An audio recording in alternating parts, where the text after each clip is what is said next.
Good morning students. आज हम ninth standard के प्रमुख विषय सामाजिक विज्ञान की इकाई फर्स्ट, जिसका नाम है भारत और समकालीन विश्व, एक इतिहास, और इतिहास का पहला चैप्टर है फ्रांसीसी क्रांति। तो फ्रांसीसी क्रांति के बारे में आज हम आपको समझाएंगे। सबसे पहले स्टूडेंट्स, आप ये समझिए क्रांति क्या है। आपने अब तक छोटी क्लासेज में नाम सुना होगा क्रांति का, ठीक है। भारत में भी क्रांति हुई, आज़ादी की क्रांति, और रूस की क्रांति, फ्रांसीसी क्रांति। तो सबसे मेन है फ्रांसीसी क्रांति। इसने ये एक ऐसी क्रांति थी जिसने संपूर्ण विश्व को एक तरह से बदल कर रख दिया। फ्रांस की क्रांति मानव अधिकारों एवं शासन की एक नई व्यवस्था के उदय के संदर्भ में अत्यंत महत्वपूर्ण घटना थी। इस क्रांति का न केवल फ्रांस पर बल्कि संपूर्ण यूरोप पर बहुत बड़ा प्रभाव पड़ा, बल्कि मैं तो कहूँगा पूरे विश्व पर बहुत प्रभाव पड़ा। इस क्रांति का प्रमुख कारण फ्रांस के नागरिकों के साधारण वर्ग की स्थिति का खराब होना था। यानी क्रांति का मतलब क्या होता है? क्रांति का मतलब होता है किसी भी शासन व्यवस्था को बदलने का प्रयास, किसी भी शासन व्यवस्था को बदलने का प्रयास, लेकिन वायोलेंट तरीके, हिंसात्मक तरीके से। और ये प्रयास कब होता है? जब ये प्रयास कब होता है? जब किसी देश का राजा या वहाँ का शासक आम जनता के साथ अत्याचार कर देता है, उनका उत्पीड़न करता है, तो एक ना एक दिन वो जनता क्या होती है, उस राजा के खिलाफ क्रांति का बिगुल बजा देती है। यानी उसकी राजशाही को हटाने के लिए जो प्रयास करती है वो क्रांति कहलाता है। अब बात कर रहे हैं हम फ्रांसीसी क्रांति की। फ्रांसीसी क्रांति 14 जुलाई 1789 को शुरू हुई थी। उस दिन बास्टील के किले को तोड़ने की घटना से शुरू हुई थी और 18 जून 1815 को वाटरलू के युद्ध में नेपोलियन की हार के साथ समाप्त हो गई। पेरिस जिसको हम फ्रांस बोलते हैं, पेरिस जो कि फ्रांस की राजधानी आज के दौर में शहर है, पेरिस के पूर्वी भाग में स्थित बास्टील एक दुर्ग था, यानी एक किला था। बास्टील नाम का एक किला था। इसे फ्रांस के शासकों द्वारा जेल की तरह इस्तेमाल किया जाता था। फिर समझ लो, पेरिस में एक किला होता था जिसे वहाँ के शासकों द्वारा जेल की तरह इस्तेमाल किया जाता था। इसे खास तौर से फ्रांस के शासकों द्वारा निरंकुश शासन का प्रतीक माना जाता था। फ्रांस की जनता ने सम्राट के अत्याचारों से दुखी होकर 14 जुलाई 1789 को बास्टील के इसी दुर्ग को घेर लिया और दुर्ग की जेल को तोड़कर सभी कैदियों को स्वतंत्र कर दिया। इस घटना से फ्रांस में निरंकुश शासन का अंत हो गया और राजनीतिक शक्ति विधानमंडल के हाथ में आ गई। अब देखते हैं पहला जो उसके अंदर टॉपिक है, 18वीं सदी के उत्तरार्ध में फ्रांसीसी समाज। यानी 18वीं सदी के बाद वाला जो पार्ट था, तब कैसा था फ्रांसीसी समाज। सन 1774 में बूर्बो राजवंश के लुई 16 यानी लुई 16वां ने फ्रांस की राजगद्दी संभाली। और ये जो था लुई 16वां, इसका विवाह ऑस्ट्रिया की राजकुमारी मैरी एंटोइनेट से हुआ था। और जब ये राजा बना, जब ये वहाँ का शासक बना, तो उस समय फ्रांस का जो राजकोष था बिल्कुल खाली था, जिसके निम्नलिखित कारण थे।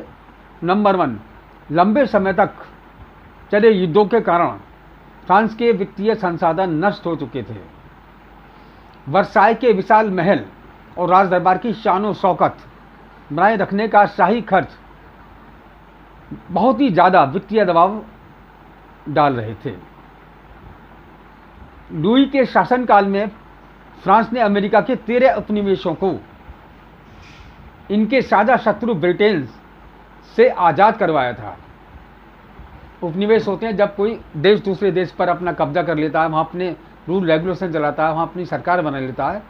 तो इसी तरीके से अमेरिका के 13 उपनिवेश थे, तो फ्रांस की मदद से वो खाली कराए गए, जिसके कारण फ्रांस पर भी कर्ज बढ़ गया।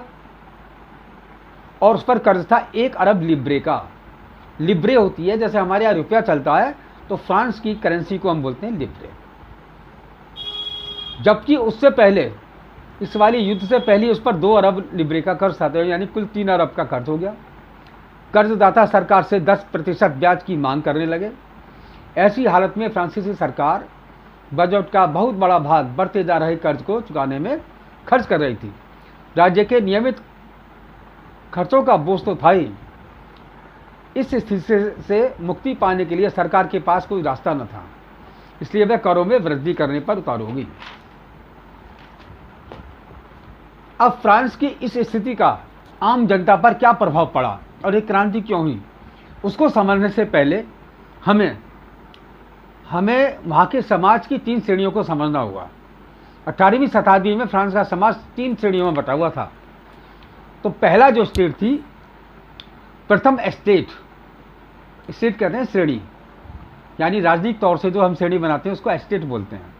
तो प्रथम जो श्रेणी थी वो थी पादरी वर्ग, इंग्लिश में बोलते हैं क्लर्जी, CLERGY।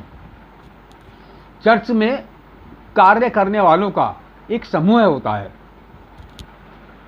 व्यक्तियों का एक समूह होता है, उसको हम बोलते हैं क्लर्जी, यानी पादरी वर्ग। इस वर्ग के लोगों को जन्म से कुछ विशेष अधिकार प्राप्त होते हैं, जैसे राज्य को इन्हें कोई कर्ज नहीं देना और कर नहीं देना पड़ेगा, यानी कर्ज में छूट होती थी। और ये जो वर्ग था पादरी वर्ग, किसानों से टाइद नाम का, टाइद ध्यान रखना, टाइद नाम का एक कर्ज वसूला करता था। चर्च की अपनी सरकार तथा कर्मचारी होते थे। उच्च पादरियों का जीवन भोग विलास से परिपूर्ण होता था। तो पहला वर्ग कौन सा था? पादरी वर्ग। पादरी वर्ग को काफ़ी पावर्स दी हुई थी, उनके विशेष अधिकार होते थे। किसानों से टाइद नाम का एक कर्ज वसूलते थे, वो कर वसूलते थे, इस बात को ध्यान रखना। दूसरा है द्वितीय स्टेट, यानी सेकंड स्टेट, कुलीन वर्ग। जो अमीर और कुलीन वर्ग से शामिल व्यक्ति होते थे उनको भी विशेष अधिकार प्राप्त थे। वो जनता का भी शोषण करते थे। इन्हें राज्यों को दिए जाने वाले करों से छूट मिलती थी और किसानों से भी ये कर वसूल करते थे। सामंती कर वसूल करते थे, मतलब सामंती मतलब ये जमीन देते थे, उनसे खेती कराते थे, यानी उनके साथ गुलामों जैसा बर्ताव करते थे। अगला जो स्टेट था तृतीय स्टेट। अब ऊपर के दोनों वर्गों को छोड़कर बाकी जितने बचे वो आते थे तृतीय स्टेट में। जनसंख्या के शेष बचे हुए सभी लोग तृतीय स्टेट में आते थे, जैसे व्यवसायी, व्यापारी, अदालती कर्मचारी, वकील आदि। इस वर्ग से संबंधित लोगों के विशेषाधिकार सीमित थे तथा इन्हें राज्य को सीधे टाइल नाम का कर देना पड़ता था। इनको गवर्नमेंट को जो सीधा टैक्स देना पड़ता था उसका नाम था टाइल, और जो किसानों से लेते थे उसको बोलते थे टाइद, जो मैंने ऊपर बताया। तृतीय स्टेट के सभी सदस्यों को टाइद नामक धार्मिक कर भी देना पड़ता था और इनको टाइद भी देना पड़ता था। ये लोग कुलीनों को राजनीतिक तथा सामाजिक विकास में बाधक मानते थे। अब जिस तरह से मक्खी को अपने जाल में फंसा देती है, ठीक उसी तरीके से 18वीं सदी में ये कुलीन व्यक्ति थे, जो प्रथम 2 वर्ग मैंने बताए हैं, ये किसानों को अपने जाल में फंसा लिया करते थे और उनका शोषण करते थे। जिस प्रकार मक्खी बहुत मेहनत करती है, अपने लिए आहार जुटाती है, उसी प्रकार किसान भी मेहनत करके अपनी ज़रूरतों को पूरा करता था, लेकिन कुलीन व्यक्तियों की नज़र उस पर पड़ जाती थी और वो उस पर ऐसे टैक्स ला देता था कि किसान हमेशा उनका गुलाम बना रहता था। अब ये जो वर्ग था ये बहुत परेशान था तृतीय स्टेट का। अब ये सब हुआ कैसे कि फ्रांस की जनसंख्या 1715 में थी 2 करोड़ 30 लाख। 1789 में यह बढ़कर 2,80,00,000 हो गई। अनाज उत्पादन की तुलना में इसकी मांग बहुत ज़्यादा हुई, यानी उत्पादन कम था किंतु उत्पादन उतना नहीं हुआ जितना होना चाहिए था। खाद्य सामग्रियों की कीमतें बढ़नी शुरू हो गई। कारखानों में काम कर रहे मजदूरों को उनकी मजदूरी नहीं मिल पाती थी। स्थिति बहुत खराब हो गई। सूखा पड़ गया, खेती बहुत कम होने लगी, अनाज पूरा नहीं मिला थे लोगों को। इसके अलावा भ्रष्टाचार, धार्मिक आज़ादी की कमी, बढ़ती महंगाई, इस सभी ने उस देश की स्थिति को बहुत ही दयनीय बना दिया। और ख़ास तौर से इस तरह के लोगों को, जो थर्ड स्टेट के जो लोग थे, उनकी स्थिति बहुत दयनीय होती चली गई। उसी समय फ्रांस के अधिकांश लोगों का मुख्य भोजन पाव रोटी था। मांग की तुलना में अनाज का उत्पादन कम होने के कारण पाव रोटी की कीमत में भी वृद्धि हो गई। स्थिति तब और ज़्यादा खराब होगी जब सूखे के कारण अनाज की पैदावार बहुत कम होती थी। ऐसी स्थिति में रोजी रोटी का संकट हो जाता था, जिसे जीविका संकट के रूप में माना गया। यह हालत फ्रांस में बिल्कुल प्राय उत्पन्न हो जाती थी और वहाँ के हालात दिन पर दिन बिगड़ते चले गए। उभरते मध्यम वर्ग ने विशेषाधिकारों के अंत की कल्पना की।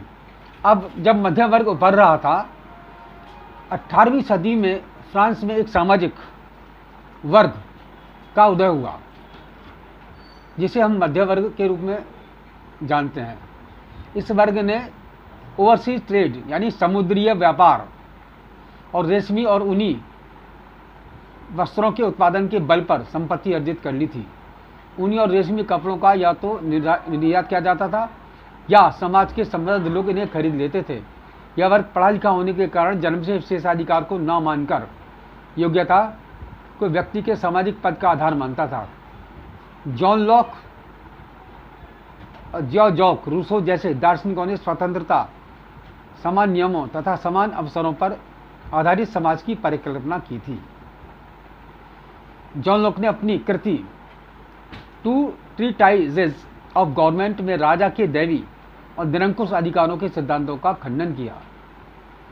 जॉक रूसो एक महान दार्शनिक थे, यानी फिलोसफर थे। इन्होंने फ्रांस में निरंकुशता को समाप्त करने के लिए अपने क्रांतिकारी विचारों से लोकतांत्रिक शासन का मार्ग पैदा किया। इनकी प्रसिद्ध जो रचना थी उसका नाम था सोशल कॉन्ट्रैक्ट, जिसमें इन्होंने कहा था मनुष्य स्वतंत्र पैदा हुआ है किंतु प्रत्येक स्थान पर वह जंजीरों से जकड़ा हुआ है। इनका विचार था कि राजाओं को जन भावनाओं के अनुरूप कार्य करना चाहिए। मॉन्टेस्क्यू एक महान विचारक और लेखक थे। ये गणतंत्रीय लोकतंत्र के समर्थक थे, यानी प्रजातंत्र, डेमोक्रेसी। ये राजा के दैवी अधिकार के सिद्धांतों के घोर आलोचक थे। इंग्लैंड की शासन पद्धति का इन पर गहरा प्रभाव पड़ा था। ये फ्रांस में ऐसी ही शासन व्यवस्था चाहते थे। The spirit of the laws नामक अपने प्रसिद्ध ग्रंथ में इन्होंने अपने सिद्धांतों की व्याख्या की है। लॉक, रूसो और मॉन्टेस्क्यू जैसे बौद्धिकों विचारकों से प्रभावित होकर फ्रांस के लोग न्याय, समानता और स्वतंत्रता के लिए प्रयत्नशील हो गए। यानी स्टूडेंट्स, जो दर्शन शास्त्री होता है, यानी जो फिलोसफर होता है, जो दार्शनिक होता है, उसकी बात में दम होता है।